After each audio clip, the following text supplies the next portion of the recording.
রাজ্যের বিধানসভা নির্বাচনের আবহে এসআইআর সংক্রান্ত মামলায় ফের শুনানি হল সুপ্রিম কোর্টে। বুধবারের এই শুনানিতে শীর্ষ আদালত জানালো ৭ এপ্রিলের মধ্যে সমস্ত আপত্তির নিষ্পত্তি হয়ে যাবে।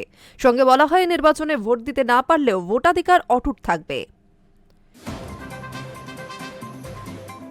রাজ্যের বিধানসভা নির্বাচনের আবহে এসআইআর সংক্রান্ত মামলায় ফের শুনানি হল সুপ্রিম কোর্টে। বুধবার এই শুনানিতে শীর্ষ আদালত জানালো কলকাতা হাইকোর্টের প্রধান বিচারপতির আশ্বাসে তারা সন্তুষ্ট। আদালতের মতে ৭ এপ্রিলের মধ্যে সমস্ত আপত্তি নিষ্পত্তি হয়ে যাবে বলে প্রতিশ্রুতিও দেওয়া হয়েছে। প্রধান বিচারপতি সূর্যকান্ত বলেছেন, হাইকোর্টের প্রধান বিচারপতির পাঠানো চিঠিতে স্পষ্ট উল্লেখ করা রয়েছে যে বিপুল সংখ্যক আবেদন ইতিমধ্যেই নিষ্পত্তি করা হয়েছে। প্রায় ৪৭ লক্ষ মামলার নিষ্পত্তি হয়ে গিয়েছে বলে আদালতকে জানানো হয়েছে। এই তথ্যের ভিত্তিতেই শীর্ষ আদালত আপাতত সন্তোষ প্রকাশ করেছে। ফর্ম 6 নিয়ে ডামাডোল। ফর্ম 6 সংক্রান্ত বিতর্ক এই শুনানিতে উঠে আসছে। রাজ্যের আইনজীবী অভিযোগ করেছেন, বিপুল সংখ্যক ফর্ম 6 জমা পড়েছে। এমনকি এক ব্যক্তি একদিনে প্রায় ৩০,০০০ আবেদন জমা দিয়েছেন বলে দাবি করা হয়েছে। এর উত্তরে কমিশনের পক্ষ থেকে জানানো হয়েছে, আইন অনুযায়ী মনোনয়ন জমা দেওয়ার শেষ দিন পর্যন্ত এই আবেদন জমা দেওয়া যায় এবং যে কেউ তা করতে পারবে। সমস্ত আবেদন যাচাই করেই সিদ্ধান্ত নেওয়া হয়েছে বলে আদালতকে জানানো হয়। এই প্রসঙ্গে প্রধান বিচারপতি মন্তব্য করেছেন, এই ধরনের অভিযোগ নতুন নয়, প্রায় প্রতিবারই ওঠে। নির্দিষ্ট অভিযোগ থাকলে তা তুলে ধরার পরামর্শও তিনি দিয়েছেন। একই সঙ্গে বিচারপতি জয়মাল্য বাগচি বলেছেন, কেউ যদি এই নির্বাচনে ভোট দিতে না পারেন তার অর্থ এই নয় যে তার ভোটাধিকার স্থায়ীভাবে কেড়ে নেওয়া হচ্ছে।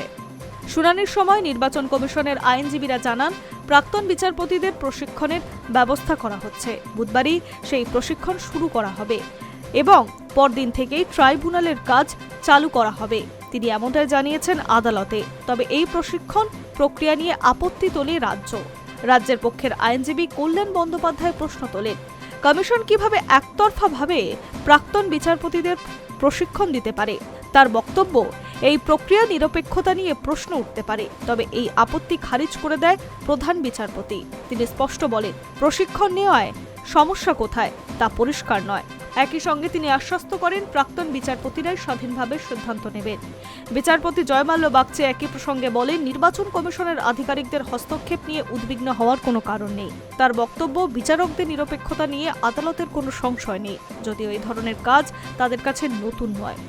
এই পরিস্থিতিতে ট্রাইব্যুনালের জন্য নির্দেশ দেয় সুপ্রিম কোর্ট।